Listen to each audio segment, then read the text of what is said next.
pakumbaba sa pangalan ng Panginoong Jesus. Amen. Amen. Luke 5:33, they said to him, John's disciples often fast and pray, and so do the disciples of the Pharisees. But yours go on eating and drinking. Isang napakalaking puna ng mga religious people kay Jesus nung siya ay nasa lupa ay bakit daw hindi mahilig mag-ayuno at bakit ang kanyang mga disipulo ay katulad din niyang hindi mahilig mag-ayuno. Mabuti pa ang mga tagasunod ni John the Baptist o ng mga Pharisees dahil lagi silang nag-aayuno. They're always fasting. Sabi kayo, panay ang kain ninyo at inom nyo, hindi tulad nung mga iba. The life and ministry of Jesus was filled with dinners, with dining events, to the point that his critics called him a glutton and a drunkard. Mga takaw daw at mahilig uminom. Yan ang kanilang tawag at kantsaw kay Jesus. Why was Jesus' ministry punctuated with meals? What was he doing? Ang ating pag-aaral, pinamagitan natin, kain tayo, Jesus and dinners. Dear God, we ask you for a simple message that will make us understand your Son Jesus more so we can be more like him. Forgive us our sins, cleanse our hearts, purify our motives, bless us with your word. Be our only preacher and teacher, use your servant only as your instrument. As you speak to us, O God, may you heal, empower, sa pagkain. Kaya ginawa niyang ministry ay magdagdag ng laman ng sikmura ng mga taong madalas ay gutom na gutom. Jesus hosted dining events. His first miracle was turning water into wine to extend the merrymaking at a wedding party. So surely, sa kanyang mga kilos, kitang-kita na napapahalagan niya sa kainan at sa mga pagtitipon na may kainan. Luke 9:11-17 gives us a very clear glimpse into his attitude about food. The crowds followed him. He welcomed them and spoke to them about the kingdom of God, and healed those who needed healing. Late in the afternoon, the 12 came to him and said, send the crowds away so they can go to the surrounding villages and countryside and find food and lodging, because we are in a remote place here.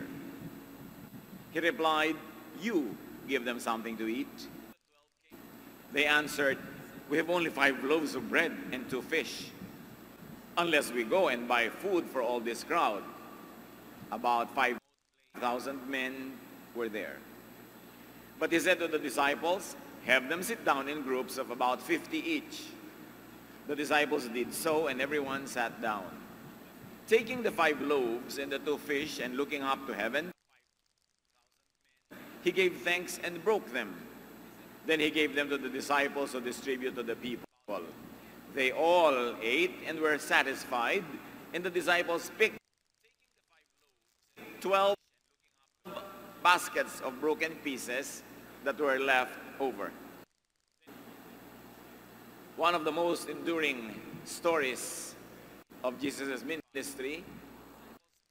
Sobra siyang popular, sinusundan-sundan siya ng mga tao kahit saan na lang. Kaya nung sila ay pumunta sa isang malayo at ilang na lugar, ang dami pa ring taong nagpunta doon para siya ay pakinggan. Nagturo naman siya, pero inabot na sila ng oras ng pagkain.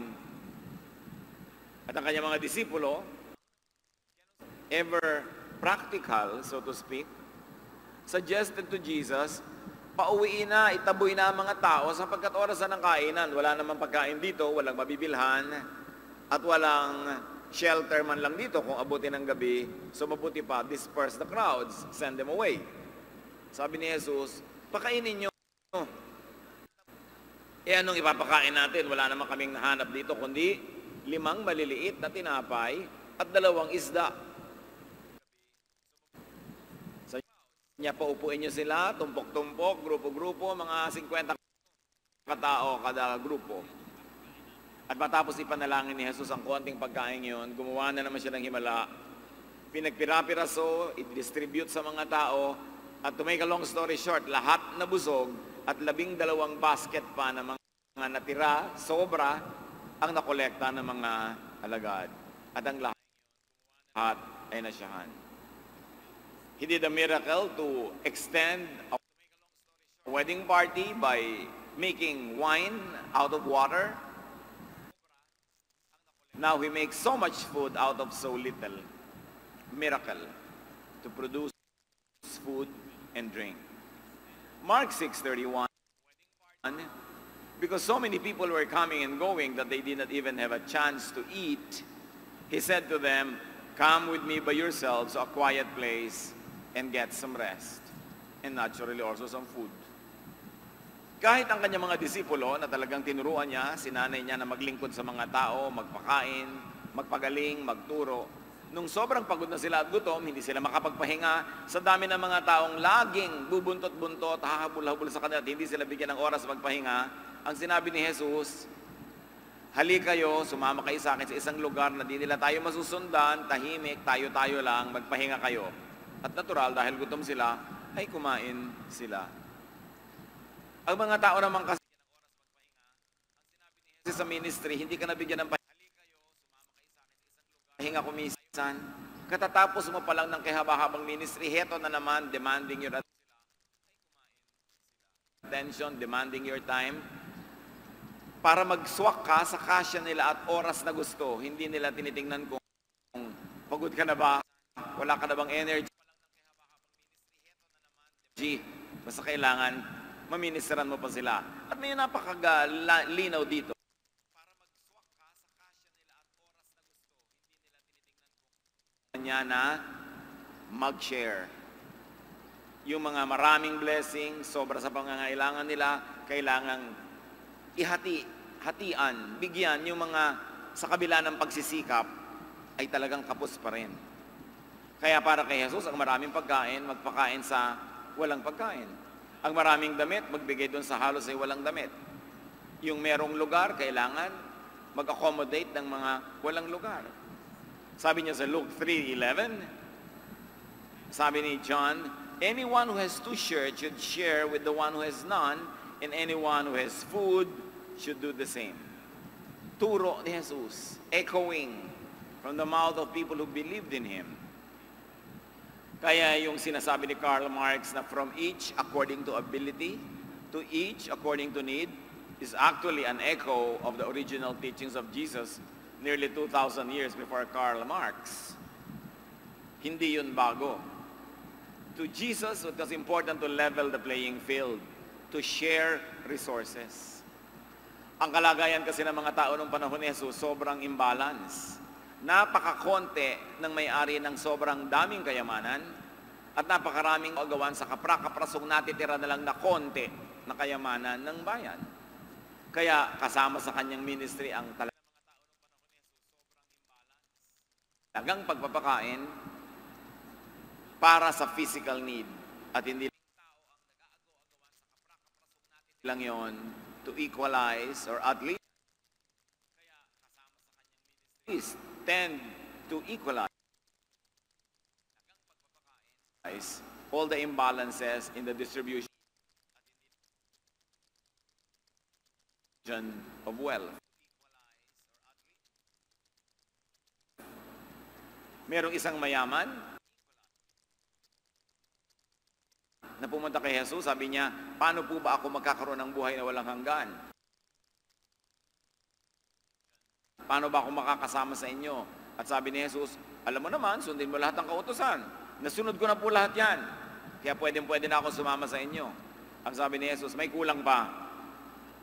Ang yaman-yaman mo, ibenta mo lahat ng kayamanan mo at yung pinagbilhan, paano ba ako makakasama sa inyo? At sabi ni Jesus, ipamahagi mo sa mga maralita at pag nagawa mo na yan, pwede ka nang sumama sa amin. Malungkot na umuwi yung lalaking yon, hindi niya nasunod si Jesus kasi pinaghinayangan niya ang kanyang kayamanan. Si Jesus hindi anti-rich. Pero kitang-kita niya na kung sa fellowship nila, may sasaling isang mayaman na ang yaman-yaman, mag-aamu-amuhan lang yon pagkakasama yung mga maralitang kapwa member. Lalo lamang ma-emphasize doon sa mga mahirap, yung hirap nila, dahil itong kapatid na ito ay namamayagpag sa kayamanan sa kabila ng kanilang karalitaan. So sabi ni Jesus, kailangan magpantay-pantay. Gusto mo maging kapatid?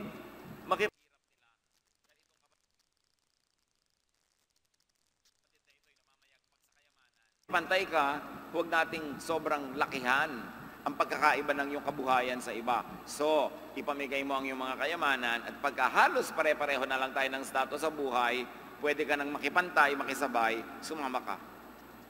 Aside from the fact that it would help so many needy people at the time to benefit from the wealth that this man has already been hoarding. Sa Matthew 19:21, Jesus answered, "If you want to be perfect, go sell your possessions and give to the poor, and you will have treasure in heaven. Then come, follow me." Kaya policy ni President Manuel Quezon noon, sabi niya, those that have little in money should have a lot in law. Kaya marami silang ginawang mga batas for social development ng maraming mahihirap. Sabi niya, ang mga kapos sa pera dapat mayaman sa maraming batas na kumakalinga sa kanila. So, Jesus wanted this rich man to sell, to give away. Because the Jesus crowd was an egalitarian one. Ang talagang sinisikap doon ay pagkakapantay-pantay, pagkakamukha-mukha ng kalagayan ng mga kapatiran para walang nang-aapi na naman. Kasi kung sa secular world, doon sa mundo na hindi espiritual, api na yung mahihirap, pagka sa loob ng church, gano'n na naman, sobrang na naman pinibigyan at kinakatigan at binibigyan ng pabor yung mayayaman, sobrang may kapangyarihan, mauulit lang yung kahirap, this time within the church. Kaya ang gusto ng Panginoon, burahin yung napakalilinaw at malalalim na mga pagkakabakod-bakod ng mga tao at pagkakaiba-iba based on economic possessions. Ang bunga ng turo ni Jesus ay kitang-kita sa first generation Christians. Yung kauna-unahang tinuruan ng mga disipulo. Acts 4:2-44-45. All the believers were together and had everything in common. They sold property and possessions to give to anyone who had need. So yung mga sinasabi ng mga socialist, mga communist, na mga economic policies nila, inimpisahan na yan ng mga Kristiyano nung una pang panahon. Kaya lang, hindi naman outright confiscation at hindi naman sapilitan. Kusang loob, buong puso ang mga may kaya ng mga miyembro na tumutulong sa mahihirap hanggang umuwi sa pagbebenta pa ng mga ari-arian para yung pinagdilhan ay pakinabangan ng mga lubos na nagigipit. Kusang loob, talab, epekto sa kanila ng gawain ng Espiritu ng Diyos. At si Jesus, mahilig magpakain ng mga tao dahil that is in line with this general principle of sharing the resources of the planet with those who need it. To Jesus, dining is an occasion for dispensing God's acceptance of and forgiveness to sinners. Higit pa, sa praktikal na dahilan, kaya nagpapakain si Jesus para kumain ng gutom, may iba pa. Mas malalim, mas mataas, at mas mahalaga.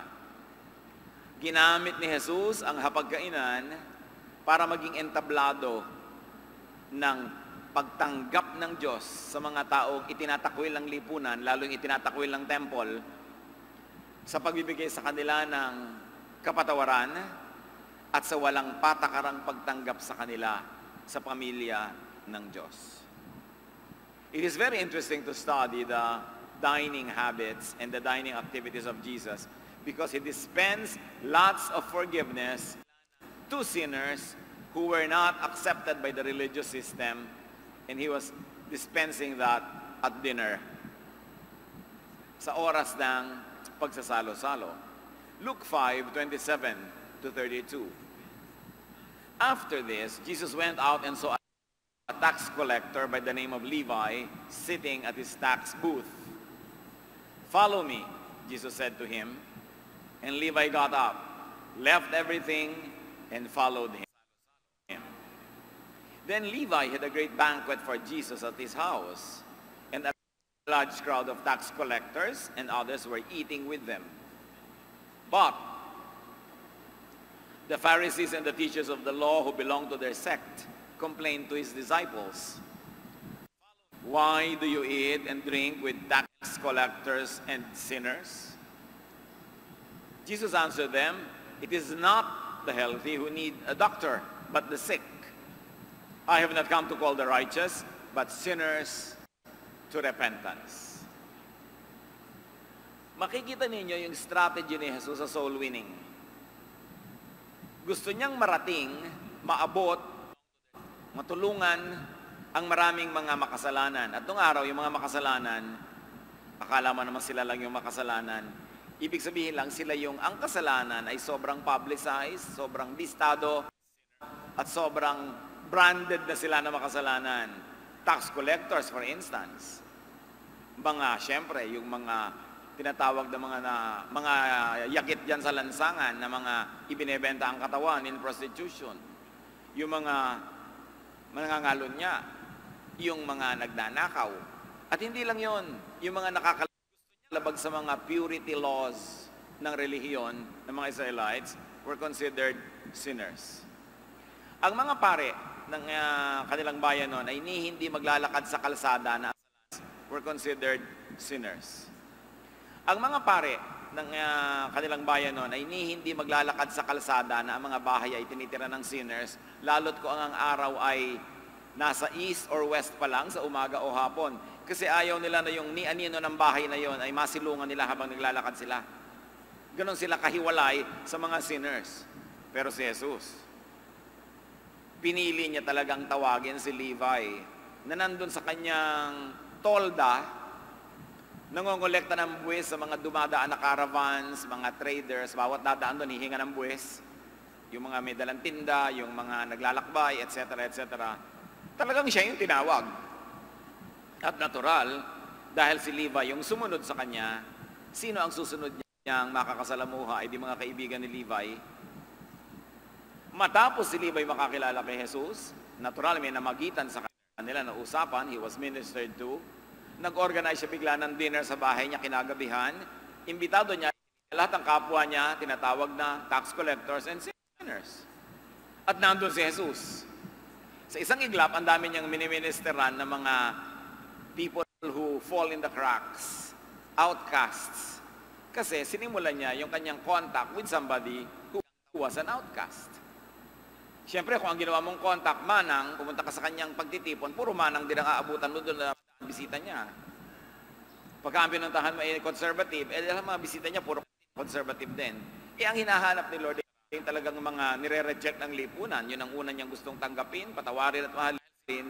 So ang ginawa niyang instrument to reach them was somebody who was like them.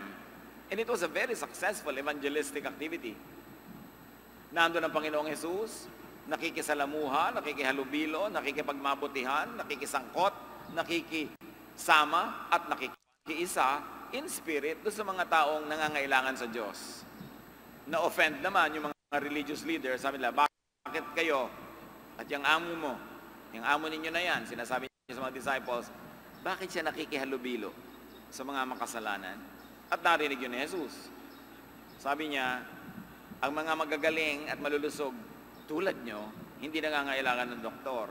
Yung mga may sakit na nangangailangan ng doktor ako, magagamot ako, therefore sa kanila ako pupunta. Siyempre, hindi naman totoo na walang kasakit yung mga Pharisees at mga priests. Pero ipinapakita ni Jesus yung kanilang hypocrisy. Don't expect the Son of God to minister to you when you don't want to admit that you need His ministration. At ang ginamit na naman ng Panginoon dito, isang hapunan. Jesus dined with sinners to accept, forgive, and heal them. That is what you might call a dinner evangelism or a dinner soul winning.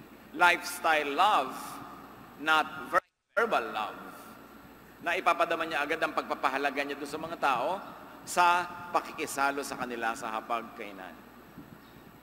Napakahalaga sa ministry ang hapagkainan. To Jesus, dining is an occasion for giving spiritual lessons. Hindi naman nag-organize itong si Jesus ng mga rally, malalaking rally para magturo. Hindi naman siya nag-organisa ng kung ano-ano mga seminar. Lagi lang siyang nakikihapag. Sumasalo sa kainan ng mga taong gusto niyang turuan. And there, in a very clear, up-close, intimate way, He teaches them great spiritual truths. Luke 14, 1-6. One Sabbath, when Jesus went to eat in the house of a prominent Pharisee, he was being carefully watched.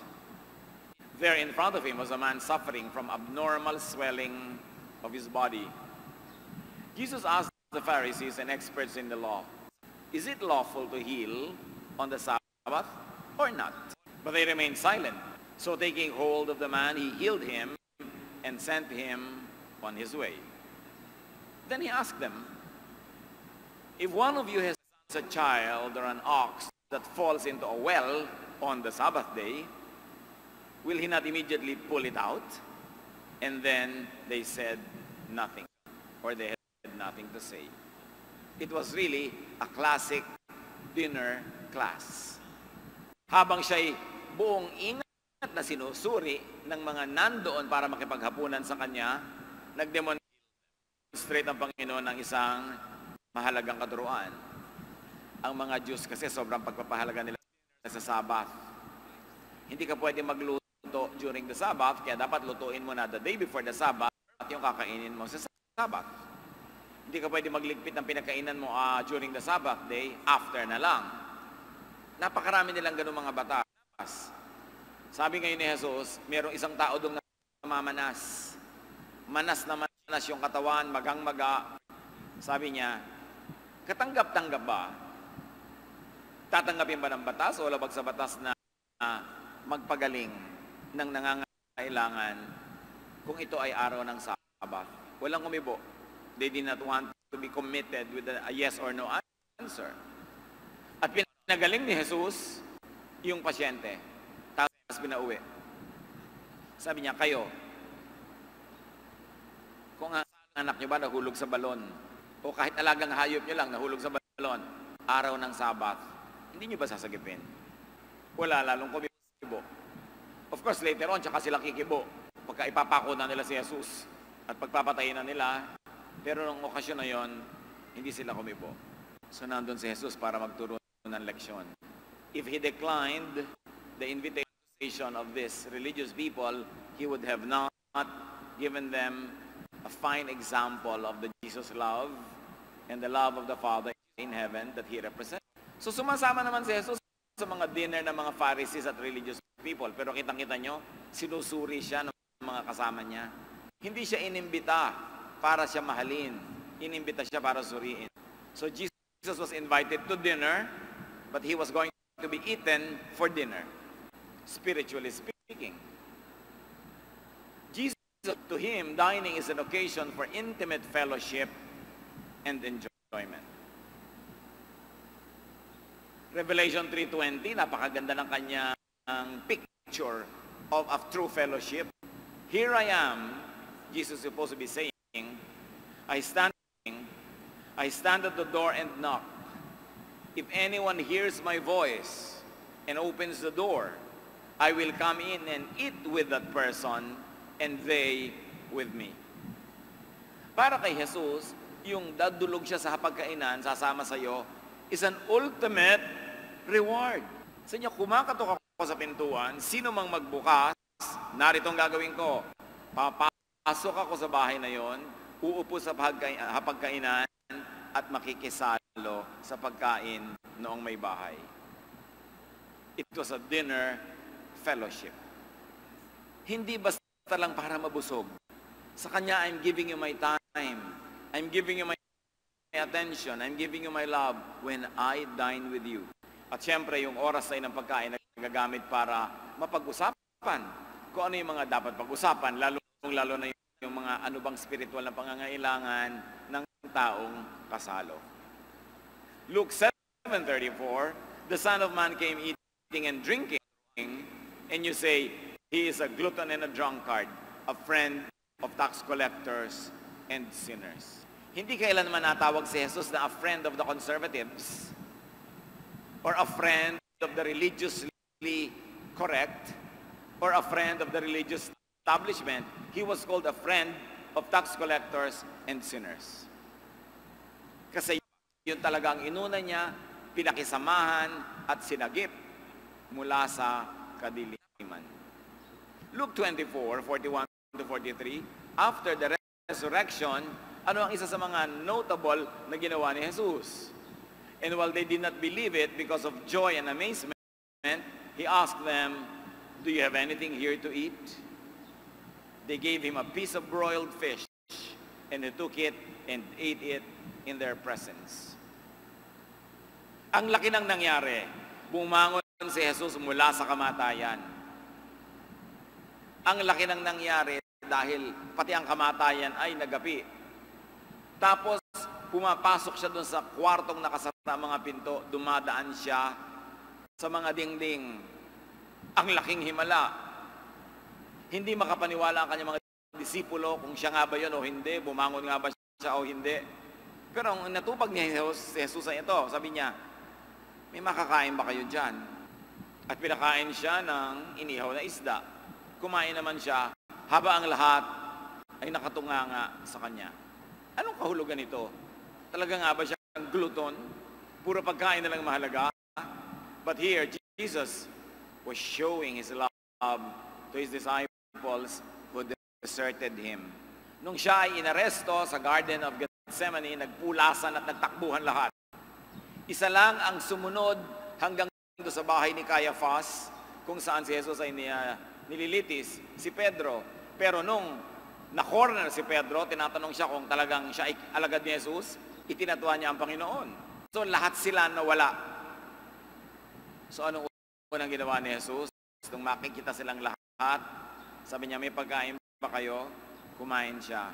Ibig sabihin, everything remains the same. I'm still your friend. I'm still eating in your presence. I'm eating your food. Because in the culture of the Middle East, when you eat with people, it means you will give your life to them. And you will give up your life for them. So ipinapakita ni Jesus, kahit niyo ko tinakbuhan, tinalikuran, itinanggi, here I am eating at your table. Fellowshipping with you. Nothing changed. I still love you and I accept you. And that gesture of eating was Jesus' way of showing He forgave them all their shortcomings. Ano ang kinalaman ng lahat ng ito sa buhay natin ngayon? Napakarami pang halimbawa, pero sapat na. Ang mangilan-ngilan, pero mahahalagang examples na ating binanggit. John 14:12 and 15. Very truly I tell you, sabi ni Jesus, 14:12 and 15. Very truly I Hey guys, I'm Luis Manzano and we're gonna go on a very, very sweet dessert tour around the metro. If you have a bad they will do the works I have been doing. And they will do even greater things than this because I am going to the Father. If you love me, keep my command. Sabi ni Jesus, lahat ng nananalig sa akin ay gagawin ang mga ginawa ko. At higit pa riyan ang gagawin nyo. Kasi I'm going back to the Father. I'm going to represent you in the court of heaven. I'm going to ng nananalig sa akin ay gagawin ang mga ginawa ko. At higit pa riyan ang gagawin nyo. Kasi I'm going back to the Father. I'm going to represent you in the court of heaven. I'm going to intercede for you. I'm going to empower you because I'm seated with the Father in heaven. Therefore, you should be able to do greater things than I have done. At anong kahulugan ito sa atin ngayon na nagsasabing Kristiyano tayo, mga mumunting Kristo? Love people by feeding them, especially the deprived. Sa wakas, may maisusulat na kayo. Love people, feed them. Lalo yung mga kapuspalad. Kaya isa sa mga mahalagang ministries natin, Lugaw Patrol. Nagpapakain tayo ng mga nagugutom, ng mga street people, homeless. At kahit may home, pero walang makain. Our relief operations are very important to us because that's what Jesus would do pag may crisis. Feeding programs. Mga kapatid, lalo't kahit paano'y sobra naman sa inyong pangangailangan ng inyong mga resources, every day, every week, every month, find some people. Kahit hindi nyo sila mapakain araw-araw, minsan lang at hindi na kayo nakita buong buhay, isang meal ng buhay nila, idinugtong nyo, pangdugtong sa buhay nila. At kung mga ibang mananampalataya, gagawin din yun, makikita nyo, magkakadugtong-dugtong yung pagpapakain sa nangangailangan. Hindi dun sa mga batugan at mga tamad na hindi nagtatrabaho, hindi yun, ha? Sabi ni Paul, if anyone does not work, he should not eat. Hayaan nyo magutom kung tamad. Pero yung nagsisika, kulang lang talaga because of the unkind economic climate. O yung nagsisika pero napakarami pa rin umaasa sa kanya, kulang at kulang ang kanyang kinikita. O yung mga sobrang tanda, sobrang bata o may sakit, dapat natin silang pakainin. Kung hindi nyo mapakain directly, meron kayong mga empleyado o kasamahan na alam nyo, breadwinner, bigyan nyo ng mga kung mabibigyan nyo ng konting bonus, dagdag na ambag, para makapagpakain siya ng mga taong hindi nyo directly mapapakain. But through this person, matutulungan nyo. Sabi ni Jesus, if you love me, you will obey my commands. You will do the things I have been. Isa pang kahulugan yan sa atin mga kapatid, is to help socialize the food supply. Hindi naman sinasabi kung magkaroon tayo ng panibagong political ideology. Pabalik lang tayo sa ideology ni Jesus.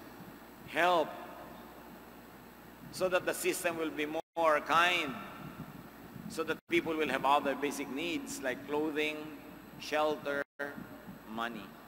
Christianity in action. Kung kayo contractor at pinagpapala naman kayo dyan sa maraming kontrata, mano bang gumawa kayo ng isang munting bahay para sa isang pamilyang wala talagang kakayanan na magkaroon ng bahay? Tulong nyo na sa kanila, tithe ng inyong mga kinikita. Kung kayo ay may mga tindahan, mano ba namang meron talaga kayong pinapakain ng mga alam niyo, wala talagang magagawa. Hindi yung nagsasamantala lang, pero gutom, partihan sila. Ano man, may mga tindahan kayo ng mga damit. At ginagawa ng marami sa inyo yan, nagdadala kayo dito ng mga damit na ibinamimigay natin sa mga nasasalanta, nasusunugan, binabaha. Dapat tayo mag-distribute yan. Kasi sabi ni Lord, anyone who has 2 shirts, dapat ibigay niya yung isa sa kanyang kapwa. Kung marami kang pagkain, dapat mag-share ka. Yan ang tunay na Kristyanismo. Hindi mga debate, hindi mga pagpapagaling, yung pakikipagpagalingan, kundi love in action. Another thing we can do is to host and join dining events, to dispense and share God's acceptance and forgiveness. Ito ang nangyayari madalas. Pansinin ninyo, iniimbita ka ng pinsan mo sa kainan. Sabi mo, sino mga nandun? May mga kamag-anak din kayo nakagawa ng mali sa iyo. Ay, pass na ako dyan. That's not what Jesus would do. Jesus would join the dinner, and by that presence, you are telling people you forgive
them.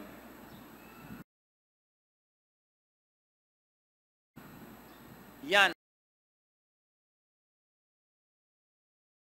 ang pinakamabisang pagsasabing Kristiyano ka.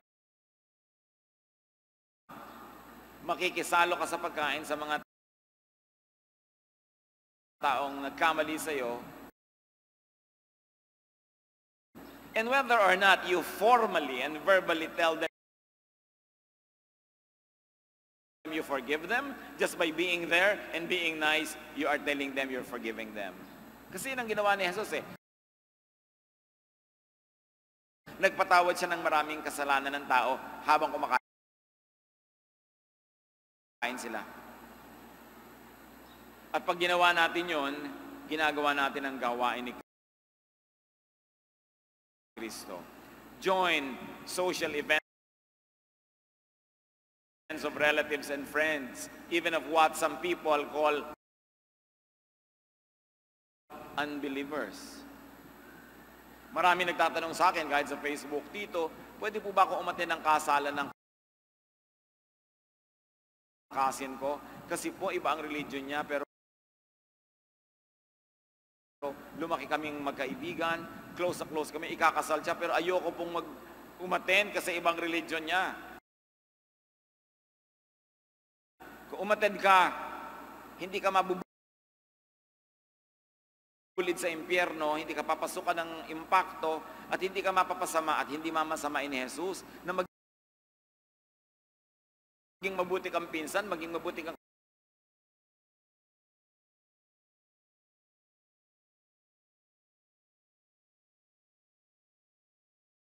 kaibigan, join.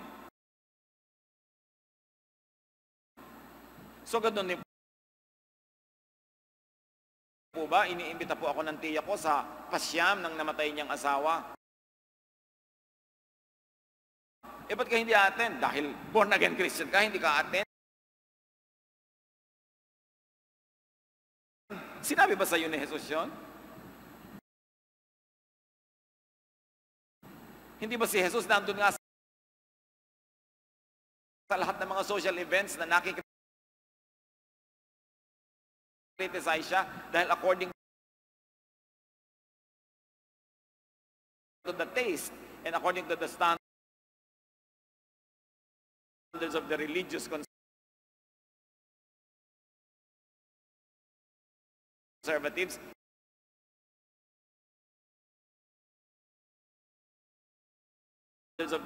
conservatives, hindi siya dapat nandun, pero nandun siya. Sabi ni Jesus, if you love me, you will do what I have been doing. Pero pupunta ka doon, hindi para mo sintin ng isang religious activity na sa paniniwala mo ay hindi dapat. Nandun ka para makipag-ibigan, makipagmahalan, makipagmabutihan, at nang sa ganon, magkaroon ka ng opportunity to share with them the love and salvation of Jesus. Pero sa pag-iwas mo sa iyong mga kamag-anak, mga kaibigan, lalo't nung araw, magkakaibigan naman kayo mula nung nahumaling ka sa Biblia, biglang naging iba ka na, ayaw mo na makisalamuha at may lumason sa isip mong hindi ka dapat makisama dyan. We are separatists. Separate.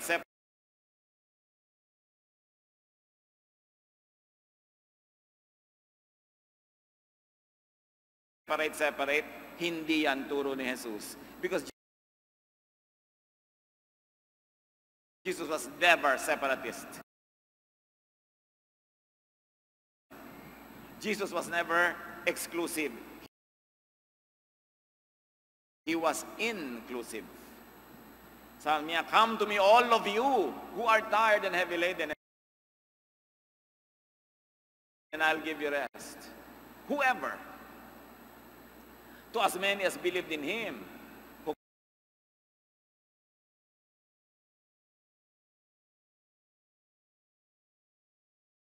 called upon His name, He gave the right to become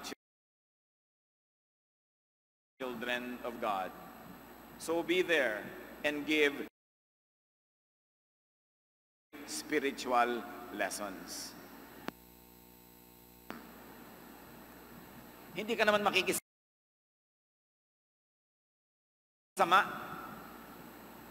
Makikihalubilo ka lang. And be there to enjoy food and fellowship. Napakaraming hirap, lungkot ng mundo. Ting may pagkakataong sumaya, magsaya ka. Gift sa'yo yan ng Diyos. Ngayon, kung talagang hindi mo na maiwasang malungkot, mapag-isa, magutom, doon ka na lang malungkot, mapag-isa at magutom. Pero kung pwede ka naman pumunta sa mga okasyon na masaya, may kainan, bakit di ka pupunta? Hindi ka pinipigil ni Jesus. Jesus was always in those occasions. Build and keep bridges, not walls. Bilang mga anak ng Diyos, mga tagasunod ni Kristo, mga tulay ang ginagawa natin para mapuntahan tayo ng tao at makapunta tayo sa kanila. Social bridges, not walls. Not separatist walls. Hindi ayaw mong mabahira ng mga kasalanan ng mundo. Hindi pwedeng mangyari yun. Dahil sa sarili mong puso may kasalanan ka. Di dapat humiwalay ka na rin sa sarili mo. Ang mahalaga, kung nakikipagmabutihan ka sa mga tao, hindi ka nadadala sa kanilang kasamaan, kung masama nga ba sila? O, ang mahalaga, nadadala mo sila sa pag-ibig ni Jesus. Paano mo magagawa yan kung lagi ka nakahiwalay? Sarili mong kamag-anak, ayaw mo makipaglibing dahil may religious activity bago ilibing. Pwede ba namang matanggal ang salvation mo dahil umaten ka? Dati nga wala ka salvation, nagkaroon na. Matatanggal pa ba yan ngayon?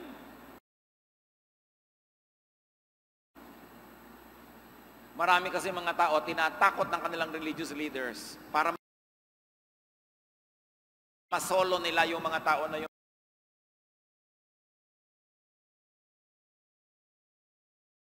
Ayaw nila makasalamuha sa kamag-anak, ayaw makasalamuha sa mga kaibigan. Pinapakipot ang utak para makaya nilang kanyak.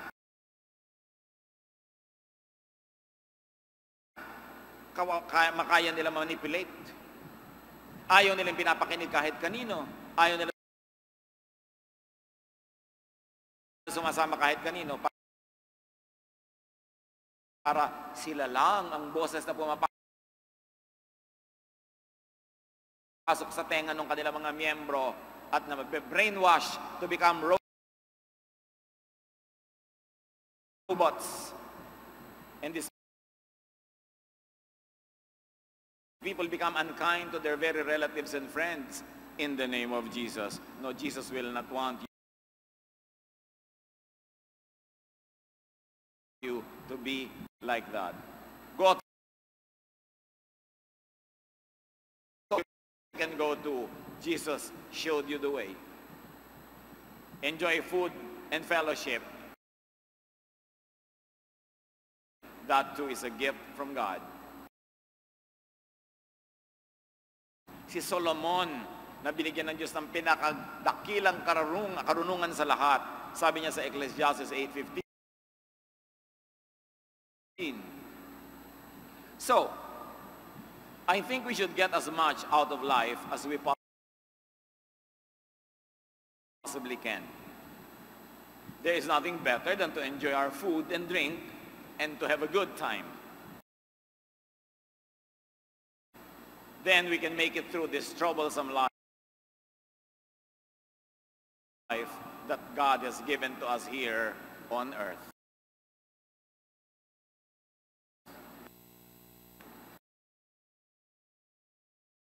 Sinusuri ni Solomon kung anong pinakamainam na paraan para mabuhay sa mundong ito na punong-puno ng problema. Sabi niya, nasubukan ko na lahat. Papunta pa lang ako.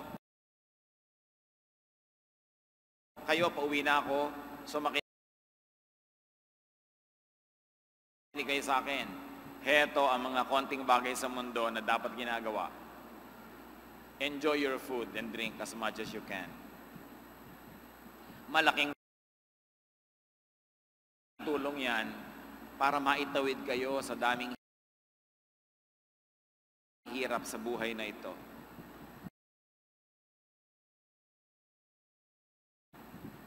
Siyempre, ang presumption is, kung kakain ka, iinom ka ng masasarap na inumin, may kasalo ka. Pag may kasalo ka, it means you make friends with people. Friends who will help you when you're in need. Friends who will comfort you when you're sad or troubled. In other words, ang pakikipag mabutihan sa mga tao sa pamamagitan ng pakikisalo sa kanilang kainan ay nagbibigay sa iyo ng kaligayahan, human connection, human warmth and protection, which you will need because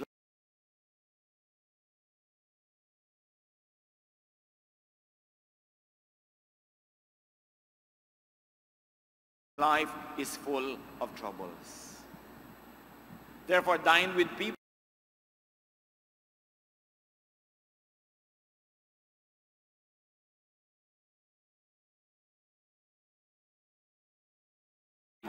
to enjoy them.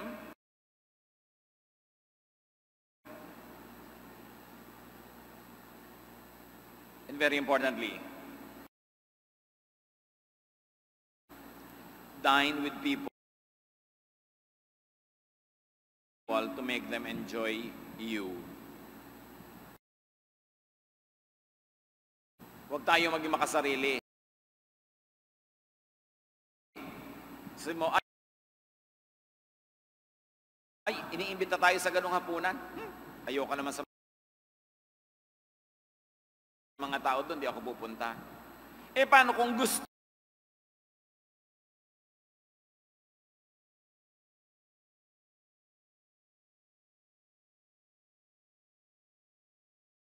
ka ng mga tao na yon? Okay, ayaw mo sa kanila. Eh, ikaw yung gusto nila. Hindi ka ba pwede maging charitable and be there? Contribute your glorious presence to make them happy. Kahit hindi ka happy, giving. Give of yourself.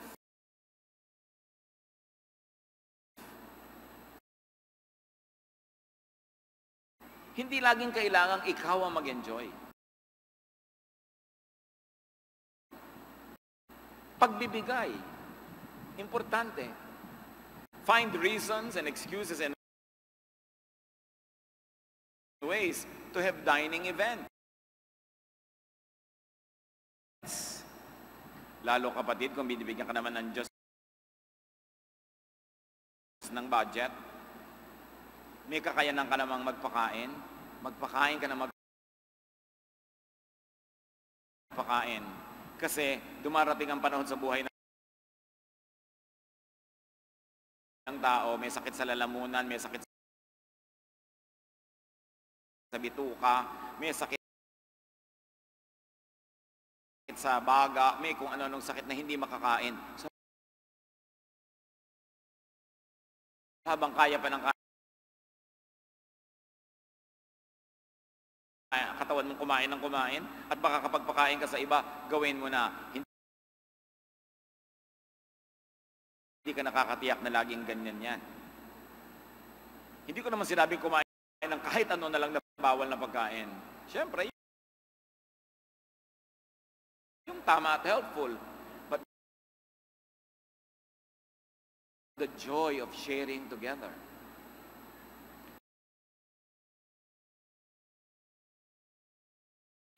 Huwag kayong kwenta ng kwenta, lalo kung meron naman kayo na resources.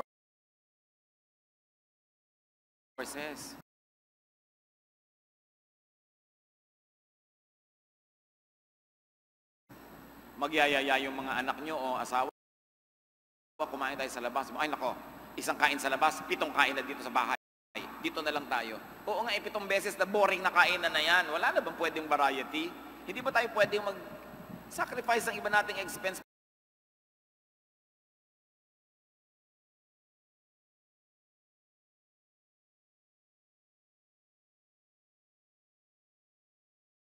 dito na lang tayo. Oo nga, 7 beses na boring na kainan na yan. Wala na bang pwedeng variety? Hindi ba tayo pwedeng sacrifice ang iba nating expense para masaya naman tayong kumakain, na walang nagliligpit, walang nagluluto, at nakakain naman natin yung iba? Why not? Lalo't binibigyan kayo ng ganong resources. At kahit naman hindi malaki ang pera ng tao, there is a restaurant for every pocket.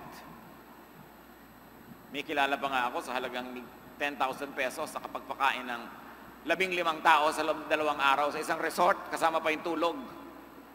Tanong nyo sa akin mamaya kung sino, tuturo ko sa inyo. Para matuto kayo kung paano na-i-stretch ang pera, pwede. Kung gusto nyo magkaroon ng fun. Yun ang point. Dine within your means, of course.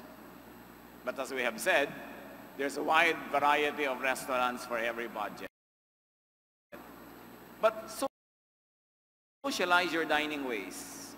Like Jesus, give more to the less privileged. What am I saying? May kaya-kaya kayo sa buhay, maghahandaan. Lahat ng pinakabasasarap na pagkain, i-reserve nyo sa mga kaibigan nyo, may kaya rin tulad nyo. Tapos yung driver niya, yung yaya niya, yaya meal. Yung driver niya, driver meal. No? Tapos yung mga hindi masyadong mayaman, doon kumakain sa garagarahe, likod-likod. Yung mayayaman na magaganda na bahay, magaganda yung dining table, yung papapaupuin mo sa dining table mo, wala kang nagawang socialization of food. Wala kang nagawang distribution and balancing. Mas pakainin mo ng masarap yung hindi makakain na mabuti dahil walang pera.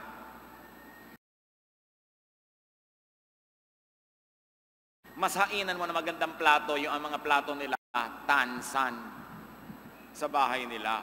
Then you are making the work of Jesus extend to many people. Ang trabaho natin, pagka mayaman ang pinapakain, lalo mo pang binibigyan. Tuwan-tuwa ka pa, may gana.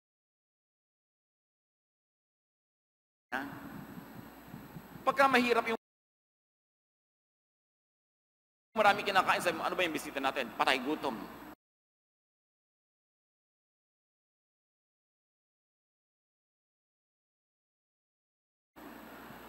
Kasi mahirap. That is not the way of Jesus. You want to be a good Christian? Busugin nyo talaga yung mga patay gutom.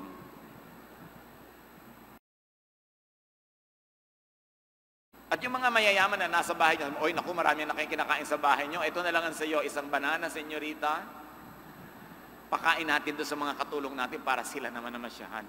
That is the love of Jesus. Dapat nakikita. At pag nakikita yan, napakaraming lalong naniniwala kay Jesus. The first generation Christians, dumami ng dumami. Kasi mga kapitbahay na sabi, di ba sila magsamahan, ano? Ang ganda ng kanilang pakikitungo sa isa't isa. The ministry of Jesus. Sabi ni James, kapatid ng Panginoong Jesus, 1:27, religion that God our Father accepts as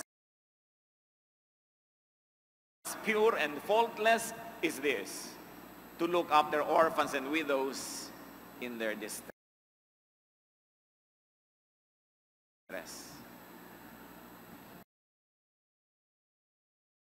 Sanyalo niyo ba kung anong relihiyon ang tunay na minamahalaga ng Diyos?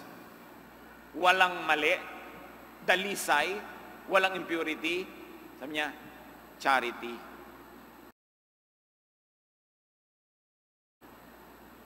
Pagdalaw sa mga may sakit, pagpapakain sa mga gutom.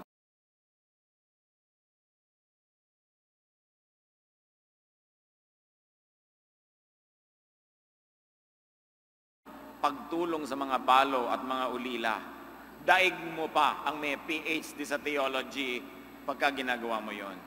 Daig mo pa ang may mataas na title na reverend pagka tumutulong ka sa mga kawawa at mahirap.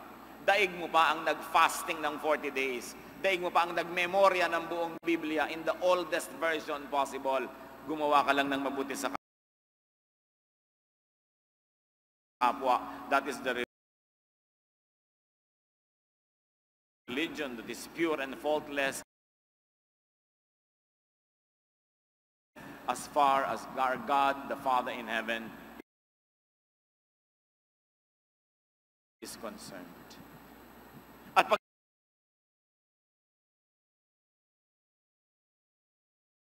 gano'n lang yung religiosity, kapatid, hindi yung lagi na lang kang may ibinubugang verse para suriin o kaya laitin ng iba, pero ang lagi mong ibinibigay ay pagkain, inumin, kasiyahan,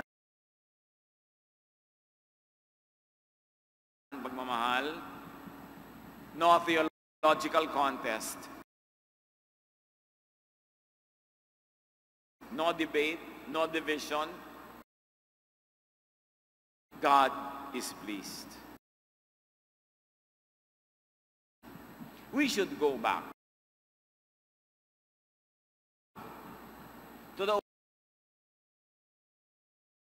original concept of the fellowship as Jesus modeled it. Loving, caring, and also knowing how to enjoy. Feed those who are hungry for attention. Hindi lang hungry ang sikmura. Maraming tao are hungry for attention, for compassion, for restoration, and for forgiveness. And your mere simple attendance in a family event can put a lot of troubles to rest and can give a lot of forgiveness to people and can repair many broken relationships. Just a simple attendance. Huwag niyong ipagkait ang simpleng-simple niyong pagdalo sa mga okasyon. Kung ito ang magiging gamot ng mga sugat ng inyong angkan, kung ito ang makakatulong na ayusin ang mga sigalo,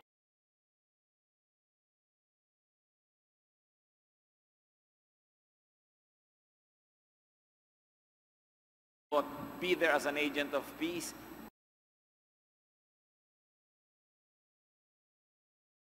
be there as an extension of God's kingdom. And of course, respect fellow diners.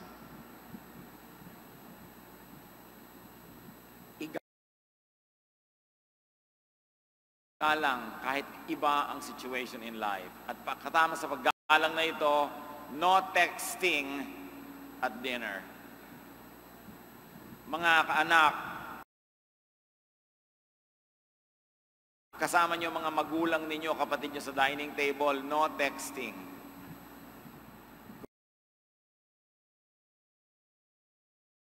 Minsan naman yung nanay ang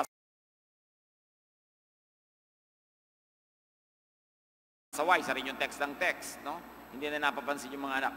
Gumawa kayo ng covenant sa inyong pamilya. Pag tayo nasa hapagkainan, walang texting. Liban na lang doktor ka at may pasyente kang nag-aagaw buhay. People are always paying attention to their phones.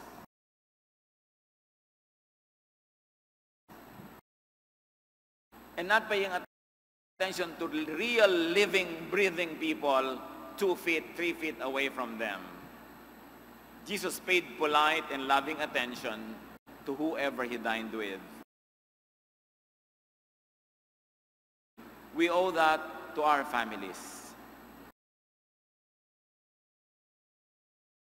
Kahit mga magkakaibigan, makikita mo sa restaurant, 5 sila, nakasubsob lahat sa kanya-kanyang cellphone. Hindi naman makapag-usap, para namang mamamatay pag hindi nakapag-cellphone in 5 minutes. Create and keep a relaxed, cheerful atmosphere at dinner table. Sabi sa Proverbs 15:17, a simple meal with love is better than a where there is hatred.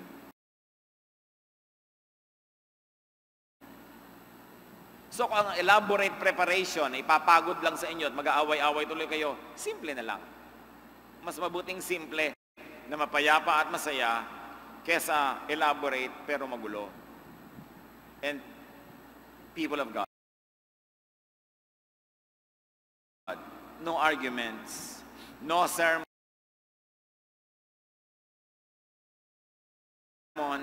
no rudeness at the dinner table.